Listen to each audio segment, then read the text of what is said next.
First ever factory outlet Mukunda jewelleries, KPHP Somajiguda, Kothapet, Khammam. నమస్తే రమగారు. నమస్తే జయ. రమగారు, మనము కార్తీక మాసం సందర్భంగా పంచారామాల గురించి చెప్పుకున్నాం.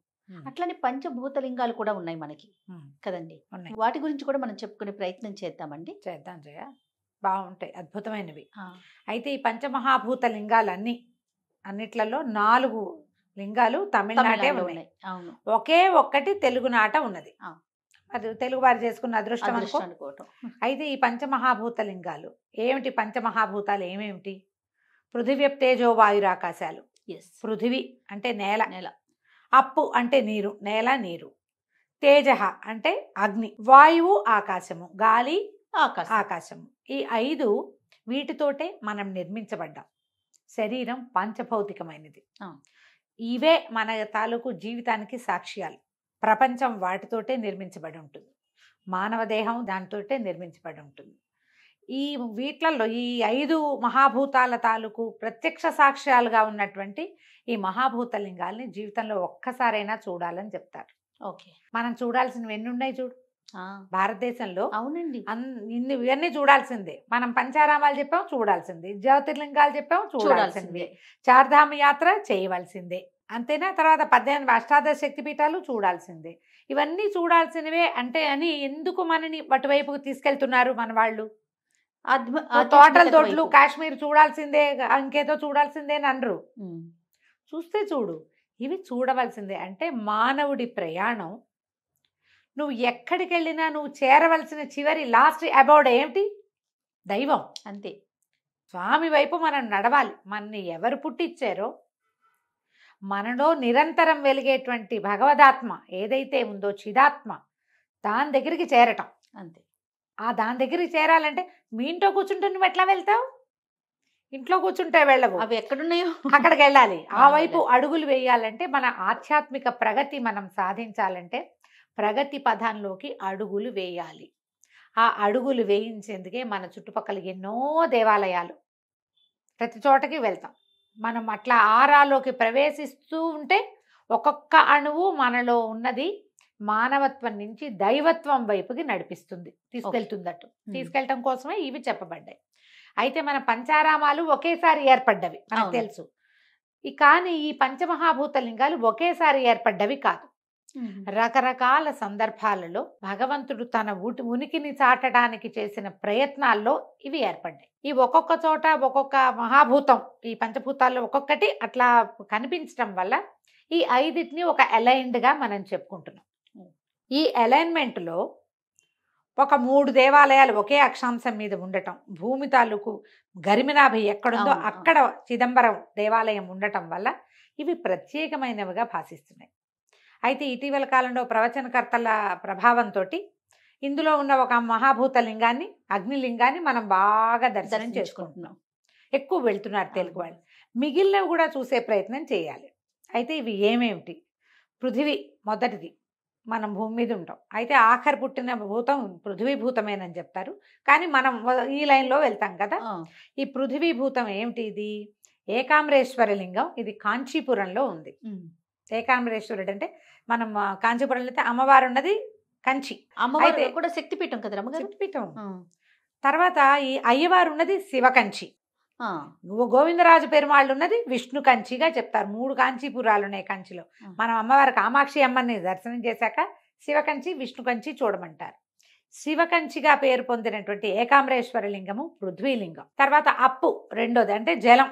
ఈ జలలింగం తిరుచిరాపల్లి దగ్గర ఉన్న శ్రీరంగానికి దగ్గరలో ఉన్నటువంటి జంబుకేశ్వరం. తేజస్వలింగం, తేజోలింగం అగ్నిలింగంగా ప్రఖ్యాతి పొందిన అరుణగిరి. ఇది కూడా తమిళనాటే ఉంది. మద్రాసు నుంచి ఒక 180 కిలోమీటర్ల దూరంలో ఉంది. తర్వాత తేజో వాయులింగం మన ఆంధ్రప్రదేశ్లో కాళహస్తీశ్వరుడుగా అక్కడ జ్ఞానప్రసూనాంబాదేవితో కలిసి స్వామివారు దర్శనమిస్తాడు. చివరిది ఆకాశలింగం. మనం చూడు, ఇదంతా ప్రయాణం చేసే చివరికి మన ప్రయాణం ఎక్కడికి? అది శూన్యంలోకి. ఎక్కడికి వెళ్తున్నామో తెలీదు, అక్కడ ఏమీ లేదు. ఆ ఏమీ లేని ఆకాశలింగమే చిదంబరంలో తమిళనాటే ఉంది. ఈ 5 శివలింగాల్ని సంవత్సరానికి ఒకటి పెట్టుకుని చూసినా మంచిది. అరుణాచలానికి ఏంటంటే చాలా ప్రఖ్యాతి పొందటంతో మన వాళ్ళు విరివిగా వెళ్ళి ప్రతి నెలా ప్రదక్షిణ చేసే వాళ్ళే కనిపిస్తున్నారు. కనిపిస్తున్నారు. అరుణాచలం స్మరణ మాత్రంతోటే ముక్తిస్తుందట. తలుచుకుంటే చాలు, సద్యో విముక్తి క్షేత్రం అది. మరి జనాలు బాగా విపరీతంగా వెళ్తున్నారు. ఈ 5 క్షేత్రాలు ఒకసారి దర్శనం చేసుకోవాలి. సాధారణంగా తిరుపతి వెళ్తే అందరూ కాళహస్తి వెళ్ళిపోతూ ఉంటారు, చాలా మంది వెళ్తారు. సరే, ఒక్కొక్క క్షేత్రం గురించి చెప్తాం. మొట్టమొదటిది పృథ్వీలింగమైన ఏకాంబరేశ్వర లింగం గురించి చెప్పుకుందాం. మనం శివకంచిగా చెప్పుకునే ఏకాంబరేశ్వర లింగం సైకత లింగం. ఏకాంబరేశ్వరుడు అంటే ఏక ఆమ్రం లాగా మనకు వినపడుతుంది, ఒక మామిడి చెట్టు అని. ఏకాంబరేశ్వరుడు ఆయన ఎల్లలు లేనివాడు, ఆకాశమే ఒక్కటే దిక్కు, అలా ఉన్నవాడు. ఏకాంబరం అని పేర్లు పెట్టుకుంటారు అక్కడ. తమిళనాడు అంతా ఏకాంబరం కనపడుతుంది. అయితే ఈ ఏకాంబరేశ్వర లింగం ఉన్నటువంటి శివకంచిలో 4 పెద్ద పెద్ద గోపురాలు ఉన్నాయి, బ్రహ్మాండమైన గోపురాలు. ప్రధాన గోపురమే 193 అడుగులు ఉంటుంది. తర్వాతవన్నీ 180, మిగిలిన 3 180 అడుగులు ఉన్నాయి. ఇది ఎంత పెద్ద దేవాలయమో జయ, నడిచి నడిచి నడిచి ఎంత నడిచినా తిరగదు. ఈ చోళుల కాలంలో నిర్మించబడింది ఇది. దాంతో విశాలమైంది, పెద్దది, ప్రాంగణం మహా పెద్దది. ఏకాంబరేశ్వర లింగం పరమాద్భుతంగా, విశేషంగా, ఎక్కడా లేనంత కొత్తగా, ఎన్నిసార్లు చూసినా చూడాలనిపించేలాగా ఉంటుంది. అయితే దీనికి పురాణ గాథ ఏం చెప్తారంటే, పార్వతీదేవి తపస్సు చేసినప్పుడు ఆమె ఒక సంవాదంలో ఆమె తపస్సుకి కూర్చుంది. వాళ్ళిద్దరు ఏదో వాదించుకున్నారు. ఈ తపస్సుకి కూర్చున్నప్పుడు ఆవిడ ఈ ప్రాంతంలో తపస్సు చేసింది. ఆవిడ ఏం చేసేదట, రోజు సైకతంతో ఇసుకతోటి శివలింగం చేసి ఇసుక శివలింగాన్ని పూజించేది. సైకత లింగం ఎలా కుదురుతుంది చెప్పు? అవును, బేస్ లేనిదే ఏముండదు. కానీ ఆమె శక్తి వల్ల, అంటే పరమేశ్వరి యొక్క శక్తి మేరకి అలా కుదిరిందనమాట. ఈవిడ నిత్యము శివార్చన చేసుకునేది, తపస్సమాధిలో ఉండేది. అయితే పరమేశ్వరుడు ఈమె తపస్సు ఎట్లా చేస్తుందోనని పరీక్ష చేశాడట. పరీక్ష చేస్తే ముందు అగ్నిని పంపించాడు, అయినా కూడా ఆవిడ శివలింగాన్ని వదిలిపెట్టాల. తర్వాత విపరీతంగా జలం వచ్చిందట, ఒక తుఫాను లాంటిది సృష్టించారు. గంగ తోసుకొచ్చేసింది, ఆమె కదిలి వెళ్ళిపోయేలాగా ఉందట. అయితే ఈవిడ ఏం చేసిందట, ఈ పరమేశ్వరిని కౌగిలించుకుందట ఇసుకలింగాన్ని. గంగాదేవి శివుడిని ఏం చేస్తుంది అంతేగా. అయితే ఈ అమ్మవారి కౌగిలింతకి గురైన ఆ శివలింగం ఓ పక్కన ఇట్లా కదిలిపోయింది. అది సన్నటి లింగం, ఇసుకలింగం కౌగిలించుకుందా. సైకతలింగం అంటే ఇసుకతో చేసేది. అమ్మవారి ఈ ఒరిపిడికి, కౌగిలింత ఒరిపిడికి ఇది ఓ పక్కనంతా అలా ముక్కగా పోయింది. పరమేశ్వరుడు అప్పుడు ప్రత్యక్షమయ్యాడు ఆవిడికి.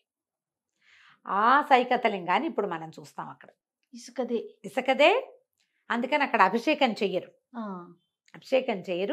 ఇట్లా ఇలా గుండుగా అలా కనపడదు, ఒక పక్కన కొంచెం చెక్కినట్టు కౌగిలింత ఒరిపిడికి కదిలిపోయింది అనమాట. విశేషంగా కనపడుతుంది జయ. మనం ఊరికే చూస్తే ఇదేమిటి ఇలా ఉంది అలా అనిపిస్తుంది, లేదా మనకేం తెలీదు, క్యాజువల్ గా చూస్తాం. మీరు కథ తెలిసి, విషయం తెలిసి, అమ్మవారు కౌగిలించుకున్న విగ్రహాన్ని మనం కంటితో చూస్తున్నామంటే గూస్ బంప్స్ వస్తాయి, రావాలి వెంటనే. మనకి కథ తెలియాలి. ఇది పురాణ గాథగా చెప్తారు. చోళుల కాలంలో ఈ దేవాలయాన్ని నిర్మించారు. 1000 స్తంభాలు ఉన్నాయి ఈ గుళ్ళో. పెద్దది, ఇట్లా ప్రాంగణం లోపల నడుస్తుంటే మనం ఎట్లా ఉంటుందంటే ఒక చల్లని గుహలోకి ప్రవేశిస్తున్నట్టుగా ఉంటుంది. 1008 శివలింగాలు ఉన్నాయి లోపల దేవాలయంలో. అయితే ఇక్కడ ఈ దేవాలయంలో ఇంకొక పెద్ద విశేషం ఏం చెప్తారంటే, దీని తర్వాత ఇప్పుడు మనం అయ్యవారిని చూసిన తర్వాత ఎడం వైపుకి లక్ష్మీనారాయణల సన్నిధి ఉంది, విష్ణు సన్నిధి కూడా ఉంది ఇక్కడ. ఈ లోపల ఉన్నటువంటి విష్ణు సన్నిధిని చాలా విశేషంగా చెప్తారు. 108 దివ్య దేశాలలో ఒకటైనటువంటి పెరుమాళ్ళు ఇక్కడ ఉంటాడు, స్వామివారికి సాయంగా ఉన్నాడని చెప్తారు. అయితే పక్కన ఒక మండపాల మధ్యలో ఒక పెద్ద మామిడి చెట్టు కనిపిస్తుంది మనకి. ఈ మామిడి చెట్టు 3500 సంవత్సరాల నాటి మామిడి చెట్టు. ఈ మామిడి చెట్టు గట 4 శాఖలకి 4 రకాల పళ్ళు కాసేవట. అయితే తర్వాత కాలంలో ఈ కొంతకాలం క్రితం ఆ చెట్టు కూలిపోయింది. ఆ చెట్టు ప్లేస్లో ఇంకొక మామిడి వృక్షాన్ని, ఆమ్ర వృక్షాన్ని పెట్టారు. ఏక ఆమ్రేశ్వరుడు అని ఇందుకు వచ్చాడని, ఈ మామిడి చెట్టు కిందే అమ్మవారు తపస్సు చేసిందని చెప్తారు, ఆ పాత చెట్టు అని.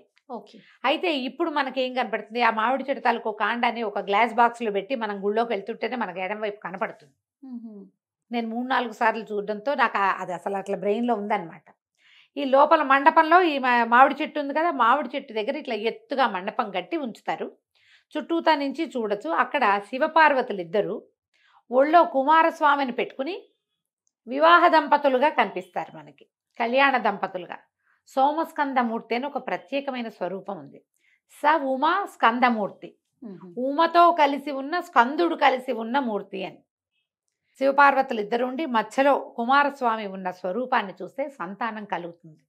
మనం ఏం చెప్పుకుంటాము, ఇది ఎప్పుడు స్కందజననం చెప్పుకుంటే అవునవును, బాగా సంతానం కలుగుతుంది, ప్రతిసారి చెప్తాం కదా. అవునండి. ఈ సోమస్కందమూర్తిని ధ్యానం చేసిన, ధ్యాసలో ఉన్న, చూసి నమస్కారం చేసిన, సంతానం కోరుకున్న సంతానం కలుగుతుంది. ఓకే. ఈ సోమస్కందమూర్తిగానే మనకి ఇక్కడ దర్శనమిస్తారు. ఎంత బాగుంటుందో. మనం ఇది మెట్లెక్కి వాటి చుట్టూతా ఒక ప్రదక్షిణ చేసి ఆ మామిడి చుట్టూతా మళ్ళీ వచ్చి దండం పెట్టుకుని దిగి వచ్చేసేయచ్చు. ఓ, ఇక్కడ తపోకామాక్షి కూడా కనపడుతుంది. అమ్మవారు తపస్సు చేసింది కదా ఇక్కడ, అవును. కామాక్షి స్వరూపం ఇక్కడ తపోకామాక్షిగా కనిపిస్తుంది. పెద్ద విశాలమైన పురాతనమైన విపరీతమైన ఆధ్యాత్మిక భావాలు కలిగించేది. కొంచెం సేపు ధ్యానం చేసినా మనం ధ్యానంలోకి వెళ్ళిపోగలిగేలాంటి పాజిటివ్ ఆరా ఉన్న దేవాలయమే ఏకాంబరేశ్వర స్వామి దేవాలయం. శివకంచి ఆల్రెడీ వెళ్ళుంటారు చాలామంది. ఈ వెళ్ళిన వాళ్ళు ఊరికే ఏదో గుడి అని వచ్చేయద్దు, అందులోకి వెళ్ళడానికి ప్రయత్నం చేయండి. ఈ ప్రాంతంలో మనం ఎక్కడ నిలబడి ఉన్నామో, ఏది చూస్తున్నామో అక్కడ అమ్మవారు తపస్సు చేసింది పరమేశ్వరుడి కోసం. శక్తి శివుడి అనుగ్రహం కోసం తపస్సు చేసిన స్థలం. ఆమె పూజ చేసిన శివలింగం, పరీక్ష చేసిన భగవంతుడు. ఎన్ని ఉన్నాయి విశేషాలు. ఊరికే గుడి చూసి వచ్చేయద్దు. ఒక ధ్యానంలో 5 నిమిషాలైనా నిశ్శబ్దంగా కూర్చో. మీరు ఏం చేయొద్దు, మెడిటేషన్ మీ వల్ల కాదు. కామ్గా కూర్చోండి. ఆ లోపల చల్లదనాన్ని, ఆ పాజిటివ్ వైబ్ని తీసుకోవడానికి ప్రయత్నం చేయండి. ఆడికి వెళ్తే చాలామంది తమిళ గాయకులు వాళ్ళు వస్తారా, ఎంతంత తేవారాలు అవి పాడతారమ్మా. భలే బాగుంటుంది. తెలుగు బాగా వినిపిస్తుంది. తెలుగు వినిపిస్తుంది, తమిళ తేవారం పాడుతూ ఉంటారు. ఈ జ్ఞాన సంబంధాలు అప్పర్ వాళ్ళంతా రాసినవి భలే బాగా పాడతారు. నిత్యము కళ్యాణం జరుగుతుంది అక్కడ. అయితే ఇక్కడ విష్ణు సాన్నిధ్యం ఉందని చెప్పాం కదా, లోపల విష్ణుమూర్తి కూడా ఉంటారు. తమిళ పేరమా తిరునిలందిగల్ తుండం, ఇలాంటి పేరు. వామనమూర్తిగా కొలుస్తారు స్వామిని. వీళ్ళిద్దరు శివకేశవులిద్దరు ఒకే చోట ఉన్నట్టుగా మనకు కనపడుతుంది. అయ్యవారి సన్నిధి వేరు, అమ్మవారి సన్నిధి వేరు. సాధారణంగా కాంచీపురం అనగానే కామాక్షి, కంచికి అని కామాక్షిని చూసేస్తాం. తర్వాత అందరికీ బంగారుబల్లి, వెండిబల్లి, బంగారుబల్లి అని వరదరాజు పెరుమాళ్ళని చూడడానికి వెళ్ళిపోతారు. విష్ణు కంచికి వెళ్తారు. శివ కంచికి తప్పకుండా వెళ్ళండి. శివ దర్శనం చేయకపోతే ఫలితం లభించదు. మామూలుగా మనం ఏం చెప్పుకుంటాం జయ, తిరుమలలో కూడా అమ్మవారిని చూడాలి, ఆమె నిత్యానపాయిని కాబట్టి. నువ్వు కామాక్షిని చూస్తే కామాక్షి ఎవరి కోసం తపస్సు చేసిందో, ఎక్కడ తపస్సు చేసిందో, ఏ స్వరూపంతో తామె ప్రార్థన చేసిందో అది చూడద్దు ఖచ్చితంగా కదా. ఈ బంగారు బల్లిని ముట్టుకోవడం కోసం పరిగెడతాం కానీ కాంచీపురం కానీ వెండి బల్లి, బంగారు బల్లి. శివకంచిని తప్పకుండా చూడండి. మనం చూడవలసిన ముఖ్యమైన క్షేత్రాలలో ఏకాంబరేశ్వరుడు తప్పకుండా ఉన్నాడు. పైగా మనకి మామూలుగా చెప్తారు, అయోధ్య, మధుర, మాయ, కాశీ, కాంచి, అవంతిక, పురి, ద్వారవతి చైవ సప్తైతే మోక్షద్వారకాహ అంటారు. మోక్షద్వారాలు తెరిచేటువంటి ప్రాంతాలు ఇవే: అయోధ్య, మధుర, మాయ, కాశీ, కాంచి, అవంతిక. కాంచీపురం మోక్షద్వారం. ఆ మోక్షద్వారానికి 3 భాగాలు ఉంటాయి. మనం ప్రవేశిస్తాం. 2 పక్కవి, 2 పక్క తలుపులు, పక్క చెక్కలు, పైదొక చెక్క కదా, అవునా? 3 భాగాలు. ఆఖరిది భూమే, మనం దాన్ని దాటి వెళ్తాం. ఈ 3 భాగాల్లో అమ్మవారి కంచి, కామాక్షి కంచి, శివ కంచి, విష్ణు కంచి. ఏ ఒకటి వదిలేసినా మీరు మోక్షద్వార ప్రవేశం చేసినట్టు కాదు. ముగ్గురిని చూడాలి, సమయం ఉంచుకోండి. ఓసారి ఇప్పుడు మనం తరచూ కామాక్షిని చూడడానికి వెళ్ళే వాళ్ళు కొంతమంది ఉంటారు. నెల అరుణాచలం వెళ్ళే వాళ్ళు ఉన్నట్టుగా కాంచీపురం వెళ్ళే వాళ్ళు ఉంటారు. వెళ్తే వెళ్ళండి అమ్మవారి మీద ఆసక్తితోటి. కానీ ఒకసారైనా ఒకే రోజున ముగ్గురిని చూడండి. మనం పొద్దున మొదలు పెడితే మధ్యాహ్నానికి 3 అయిపోతాయి. అవును, చాలా సింపుల్గా ఒక్కసారైనా ఈ ప్రయత్నం చేయండి. మీరు కాంచీపురం వెళ్తే షాపింగ్ చేద్దాం అనుకోకండి, ముందు ఇవి చూసి అప్పుడు షాపింగ్కి వెళ్దాం. తప్పకుండా రమ్మగారు. ఇప్పుడు మనం కంచికి మనం ఇంటికి అనాలి. నమస్తే. నమస్తే.